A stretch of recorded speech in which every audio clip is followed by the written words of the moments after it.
Ano ba ang requirements para kumuha ng Master Mariner exam sa Marina? Ito, alamin natin.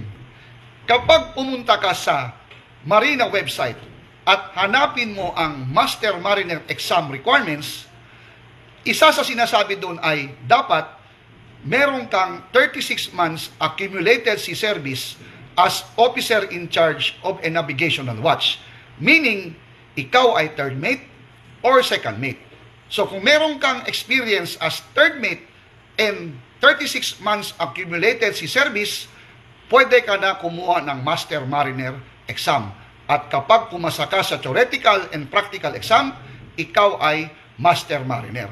Katulad ng ibang profesyon, kapag kumuha ka ng doktor, yung physician board exam, ang tawag sa'yo, doktor.